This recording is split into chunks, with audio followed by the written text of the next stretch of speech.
vai ser a minha única oportunidade de conhecer a Terra Santa. Aí eu fui pra lá.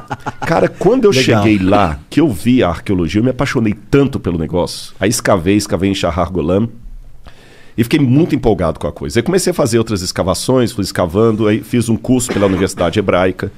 Depois eu fiz um pós-doc em arqueologia pela Andrews University, lá dos Estados Unidos. Depois eu fiz o outro doutorado em arqueologia na USP. E foi muito bacana. A primeira vez que eu fui para Jerusalém, quando eu estava voltando, eu lembro que tem uma frase que os judeus falam muito, que vem desde a época do cativeiro babilônico, Lashana Rabaa ve Yerushalayim, ano que vem Jerusalém. O cara falou, você vai voltar aqui? Eu falei, nunca. Porque voltar lá... Então eu falei, isso 1998. Ano que vem Jerusalém, é aquilo tudo? Aham. Lashana, ano, né? Lashana Rabaa, ano que vem, Yerushalayim, Jerusalém. Né? Estaremos em Jerusalém. Porque os judeus, quando estavam presos no cativeiro, e Jerusalém destruída, a esperança deles é que no próximo ano a Páscoa fosse celebrada em Jerusalém. Entendi. Então criou-se um lema. Eu falei, nunca. Voltar a Jerusalém é como se Armstrong falar que ia voltar à Lua. É uma vez só. Mas olha, Deus me abençoou tanto que nesse lance de ir para escavar e ser guia, eu consigo ir, porque embora eu não receba salário por isso, eu tenho a minha passagem da minha esposa garantida. Sim, você pode ir lá aproveitar as Você está entendendo? Exatamente, eu vou para trabalhar. Porque o dia inteiro mostrando sítios arqueológicos e tudo, quando vai para escavar também, a universidade também ajuda nesse sentido e tal. Cara, eu já fui mais de 30 vezes. Da hora. Como que é uma escavação lá? Como é que funciona isso? Bom, tipo, é igual um filme, tem umas barraquinhas tem e uns caras assim com as vassourinhas. Não, aí você não vai. Eu não sei que filme você tá assistindo, porque filme que eu conheço de arqueologia é múmia andando, é nazista atirando em você, helicóptero, né? Então é assim. É assim, caralho? Cara, bem mais legal, Bem, né? ou não, né? Corre o risco de vida. Literalmente, a arqueologia é uma vida em ruínas. É o seguinte, você primeiro, você tem o sítio arqueológico, depende da grana também, porque Israel tem mais de 30 mil sítios arqueológicos mapeados. Caralho. Mas nem 10% está escavado, porque Israel é um país persona não grata onde ele está ali. Todo mundo é inimigo de Israel, com exceção da Jordânia e do Egito. Agora também tem relações diplomáticas com Bahrein, Arábia Saudita, alguma coisa assim tudo. Mas Israel ali sofre muito, então ele tem que gastar muito dinheiro para a segurança nacional do país. Então os arqueólogos dão aula no período letivo e em julho que escavam. Poucos sítios arqueológicos funcionam fora do período do verão, estou falando verão, hemisfério norte. Então você tem as quadrículas, e como é que você descobre que ali é um sítio arqueológico, por exemplo? Tem várias maneiras. Acidentalmente, a Vênus de Milo, por exemplo, foi encontrada porque o cara estava arando a fazenda dele e encontrou a Vênus de Milo. Sério? Que o Brasil, Jogada? Jogada, porque o Brasil é um país de história muito nova, 1500 para cá. Então qualquer coisa que tem 200 anos, pô, antigão. Israel, Jerusalém foi construída e reconstruída, passou pelos cruzados, pelos mamelucos, pelos persas.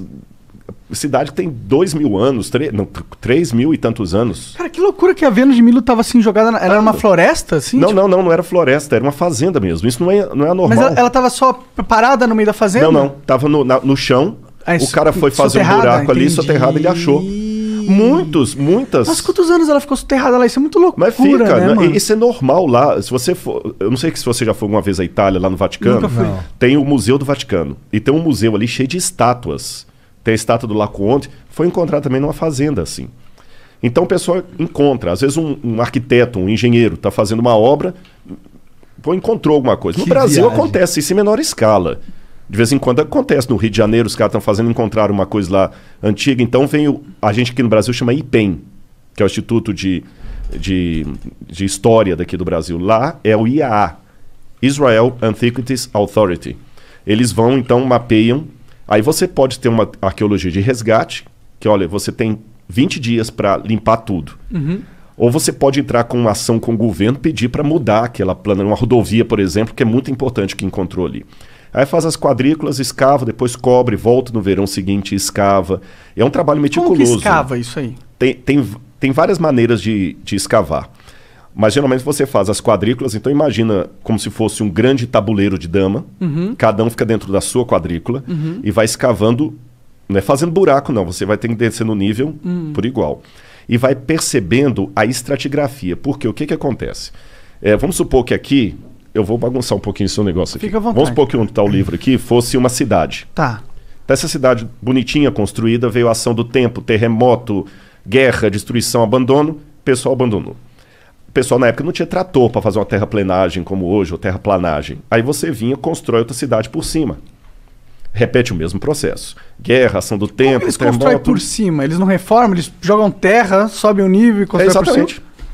Joga terra, constrói por cima. Isso eu estou falando há 3.000 anos atrás, 3.400 anos atrás. Construiu uma outra cidade. Aconteceu a mesma coisa. Veio ataque, guerra, abandono, botaram fogo e tudo. Veio outro pessoal, construiu outra cidade. Depois eu arrumo de novo os escudinhos. Não, fica à vontade. O que acontece com o passar do tempo? Você vai formando uma colina de camadas arqueológicas.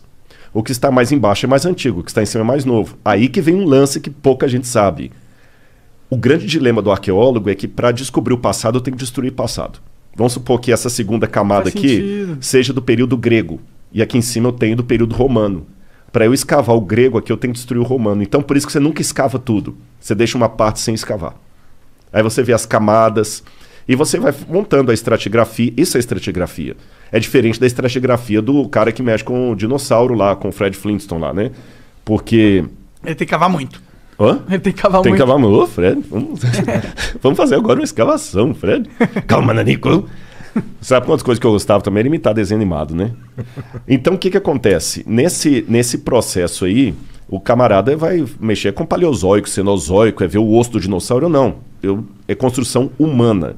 Então, pela cerâmica local, carbono 14, que você usa no material orgânico, você vai datando os estratos. E fala, isso aqui é um período tal, isso aqui é o período X, o tipo de cerâmica. E vai escavando, pegando as peças, leva para o museu e vamos recontando a história, uma história em fragmento. Entendeu? O passado da humanidade é um quebra-cabeça de 10.000 peças, 9.500 foram para o Beleléu. Pode crer. E... é fácil, tipo, quando você começa uma escavação, é certeza que você vai encontrar algo muito relevante historicamente ou tem muitas escavações onde não se encontra nada? Não, às vezes não encontra nada. Eu vou dar um exemplo. Eu participei de uma escavação na Jordânia chamada Tel Rishban. Tal Rishban, Tel em hebraico, Tal em árabe. E essa escavação, ela até uma universidade adventista, é uma das seniors ali, que é a Andrews, lá dos Estados Unidos, que eu tinha que escavar. Eles já estavam escavando lá desde os anos 50. Eles estavam, por isso chamava Tal Rishban, porque eles estavam com a esperança de encontrar ali a cidade de Heshbon, mencionada na Bíblia. Entendi. Desde os anos 50 escavando. Caralho. E com dinheiro assim, contadinho na mão. A igreja adventista patrocinava através da Andrews University, o governo da Jordânia, algumas pessoas que têm grana às vezes ajudam. Quando chegou no período persa, agora vocês já sabem pelas camadas, sim, não tinha mais nada para baixo. Então aquela cidade que estavam escavando desde os anos 50, achando que era Tal Rishbon, não tinha porra nenhuma. Não era.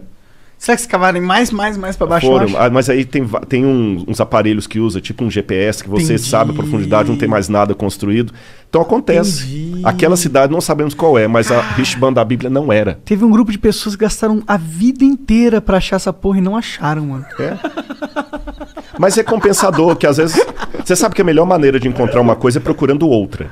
Às vezes... Verdade. É verdade. É verdade. Pode olhar, você perdeu aquele negócio em casa. Às vezes a gente o cara tem que uma inventou a surpresa. penicilina foi assim. Alexander Fleming, né? Alexander Fleming. Agora, você às vezes, assim, tem tantas surpresas em Israel. Vou dar um exemplo de um achado recente. Eles estavam fazendo uma rodovia no subúrbio de Jerusalém. Vou contar 2 exemplos rápidos aqui. Vai. E encontraram restos de um sítio arqueológico. Chamaram os arqueólogos. Olha, o que é isso aí tudo? Por favor, muda essa rodovia, que isso aqui é importante. Encontraram um templo pagão em Tel Motsar,